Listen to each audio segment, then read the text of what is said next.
Entonces es eso, es que la escritura hay que saberla, poder, digamos, como también entender en sus géneros literarios, ¿sí?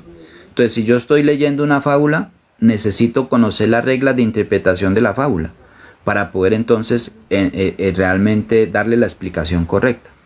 Porque si, mi amado hermano, o estoy leyendo una parábola, debo de conocer las reglas de entendimiento de la parábola para poder explicar bien la parábola. Porque si yo la parábola la tomo literal, pues mi amado, estoy fuera de la enseñanza que realmente me quiere dar Cristo, ¿sí? Entonces, esto quería mostrarles hoy, precisamente porque aquí en el Antiguo Testamento hay bastantes hipérboles, pero esas hipérboles hay que llevarlas al Nuevo Testamento y que realmente en el contexto lineal de las Escrituras puedan realmente entenderse sin contradecirse el uno y el otro, ¿sí? Porque para nosotros realmente poder tener una buena interpretación de la Escritura, no podemos contradecir un libro con el otro o un texto con el otro. Deben de igualmente ir alineados ahí. Esos son contextos lineales de la Escritura. Porque es fácil sacar una doctrina e inventar una religión sencillamente tomando unos textos pero negando los otros, ¿sí? Y ahí es donde salen diferentes ideas, diferentes pensamientos. De hecho, los brujos estudian mucho la Biblia, pero estudian mucho la Biblia precisamente para... no la estudian como un texto de fe porque quieren creer en Dios, sino que la estudian es para ver dónde se presta naturalmente para atacar al que cree en la fe, ¿sí? Entonces, aún los brujos conocen Biblia, saben de Biblia. De hecho dice la Biblia que aún el demonio cree y tiembla, ¿sí? En Dios, pero no obedece, el demonio no obedece. Lo mismo pasa cuando el demonio le citaba la Biblia a Cristo. Se la citaba la Biblia porque el demonio, cuando Cristo estaba en el desierto en ayuno, él se le apareció y él le citaba la Biblia, pero siempre se la citaba al revés, ¿sí? Y era Biblia, pero al revés, ¿sí? Así, entonces, hay muchas personas que citan la Biblia al revés. Entonces nosotros tenemos que tener la capacidad de poder, mis amados hermanos, darle el verdadero sentido que realmente el escritor quiere darnos cuando nos transmite un mensaje, para contradecir todas esas enseñanzas erradas que van surgiendo a través del tiempo, de personas que sin conocer a Jesús, sin conocer el Espíritu Santo, empiezan a estudiar la Biblia solo como un texto literal y no pueden entender, y todo lo que cogen de la Biblia es para contradecir la fe de el que ha creído en Jesús, ¿sí?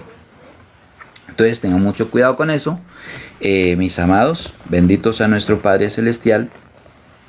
El propósito era eso, mostrarles, porque mira que aún las Escrituras aquí en el Antiguo Testamento precisamente nos muestra la ley eterna, o nos muestra, digamos, el sábado eterno, ¿sí? Pero sencillamente nosotros, si lo compasamos con el Nuevo Testamento, pues nos miramos que Jesús hace disposiciones sobre esos temas, ¿sí? Y ahí es donde necesitamos, para estar en Cristo, necesitamos, como dice el Señor, permanecer en la palabra de Jesús, permanecer en lo que Cristo nos enseñó, porque en Cristo la verdad es completa. ¿Sí? Jesús dice: yo soy el camino, la verdad y la vida. Entonces en Cristo la verdad es completa. Bueno, mis amados, entonces, concluyéndoles, mis amados, el Antiguo Testamento literalmente nos habla de un día de reposo, pero el Antiguo Testamento es un pacto que Dios hace entre Dios y la nación de Israel. Y entonces ya cuando nosotros ya de allí ya pasamos al Nuevo Testamento, en el Nuevo Testamento nos damos cuenta que el reposo, el verdadero reposo, el que no pudo encontrar la nación de Israel, es permanecer en Cristo Jesús, es aceptar a Cristo Jesús. Entonces, cuando usted se da cuenta que el reposo es estar en Cristo, usted se da cuenta que todos los días necesita hacer el bien. que todos los días necesitan, mis amados hermanos, agradar a Dios, que todos los días, mis amados hermanos, necesita elevar una oración al Todopoderoso, ¿sí? Bien sea de agradecimiento, bien sea de petición, de alabanza, de oración, pero todos los días necesitamos estar pendientes de que Dios está con nosotros, porque Dios mora es allí donde nosotros estamos, ¿sí? Porque Dios a través del Espíritu está con nosotros. Entonces ya no es tanto, mis amados, como el ritualismo, o no es tanto como decía el Señor Jesucristo,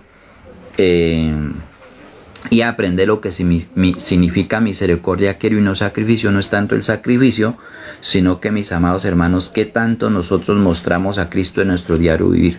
Cuando estamos mostrando a Cristo en nuestro diario vivir, mostrando ese amor de Dios a la humanidad, entonces, mi amado hermano, nosotros en Cristo estamos guardando la ley, estamos guardando el sábado, ¿sí? O sea, ese es el sentido ya que nos trae Jesús en el Nuevo Testamento. Bien sea que podamos estar ese día congregados, bien sea que ese día podamos ir a visitar a un enfermo, bien sea que ese día, mis amados hermanos, estemos estudiando la palabra de Dios, pero que estemos haciendo lo bueno. Y si no es ese día, si ese día nos tocó trabajar, pues igualmente el día que tengamos tiempo, necesitamos sacar ese tiempo para Dios, ¿sí?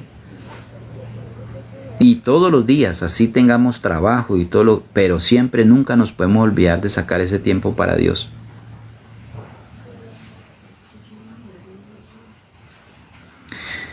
Hermano, entonces no precisa ir a templos. A ver, lo que pasa es que en el Nuevo Testamento, en el Antiguo Testamento era figurado el templo. O sea, era una estructura de piedras. Pero en el Nuevo Testamento dice el Señor, mas vosotros sois templo del Espíritu Santo. Entonces el pueblo que cree en Jesús, que es parte de la iglesia del Señor, ese pueblo es el que necesita ser el templo del Espíritu Santo. Entonces, ¿qué hago yo? Yo necesito precisamente darle cabida al Espíritu de Dios que mora en mí. Entonces yo me convierto en un templo del Espíritu Santo, es lo que dice la Escritura en el Nuevo Testamento.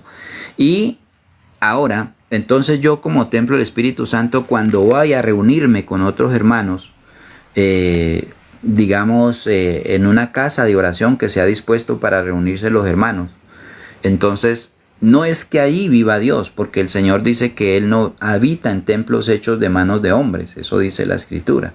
En el Nuevo Testamento dice que Él no... En el Antiguo Testamento se tenía la concesión de que Dios vivía en esa casa que había construido Moisés y que luego fue remodelada. En el Antiguo Testamento se tenía esa concesión de que Dios vivía ahí. Entonces la gente decía, voy a buscar a Dios ahí, porque ahí ellos creían que Dios estaba ahí. Pero en el Nuevo Testamento la concesión es que Dios debe morar en nosotros. Dios debe morar allí donde yo vivo, en mi casa, en mi hogar. Ahí debo darle la morada al Dios del cielo, ¿sí? De hecho dice Hechos 7:48, si bien el Altísimo no habita en templos hechos de mano, sino como dice el profeta, el cielo es mi trono y la tierra el estrado de mis pies.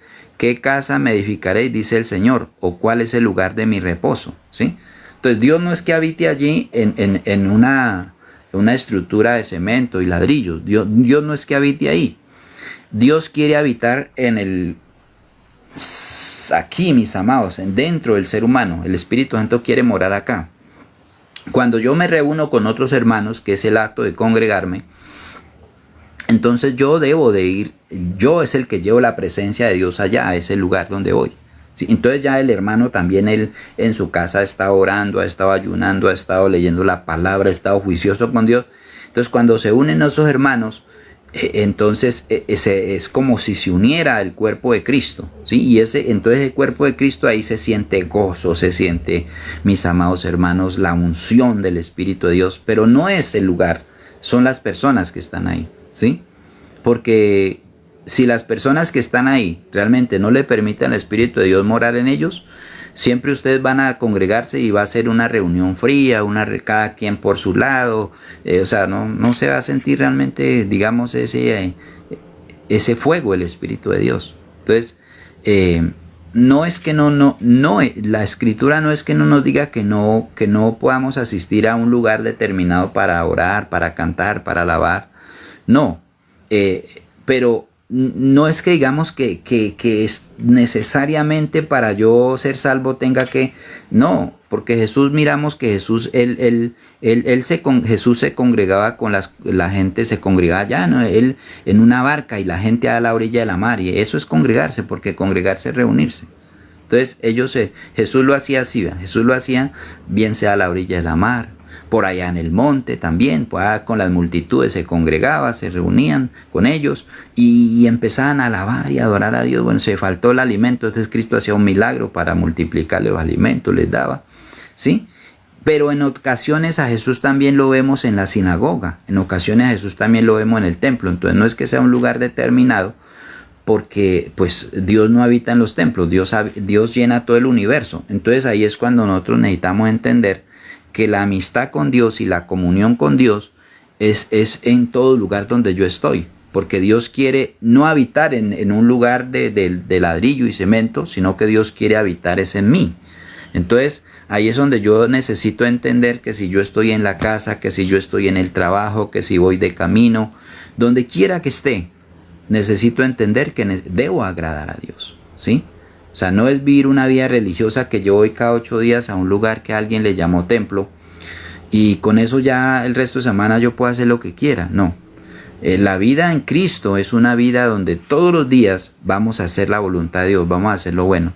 Y si tenemos la costumbre de ir a reunirnos en algún lugar como casa de oración, igualmente ese día, como hacemos la voluntad de Dios allá, igual el Espíritu de Dios no se queda allá en esa casa. El Espíritu de Dios, así como entra con usted, el Espíritu de Dios tiene que salir con usted. Y entonces usted su casa la convierte, su cuerpo lo convierte en un templo para el Espíritu de Dios, ¿sí? Templo es lugar de adoración, ¿no? Entonces eso significa templo, lugar de adoración. Entonces usted debe ser un lugar de adoración.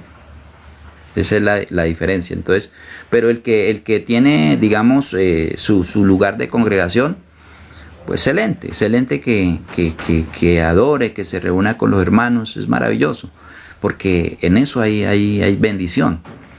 Pero, mis amados, no olvidar que Dios, mis amados hermanos, quiere habitar es dentro de nosotros, ¿sí?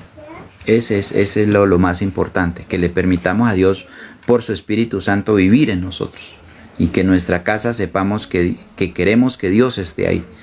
¿Cómo Dios está en nuestra casa? Cuando usted en su casa, entonces usted no pelea, en su casa no insulta, en su casa pone alabanzas, su casa ora, en su casa lee la palabra de Dios, o sea, en su casa también hace la voluntad de Dios. Así Dios estará también en su hogar, estará en usted, en su familia, ¿sí?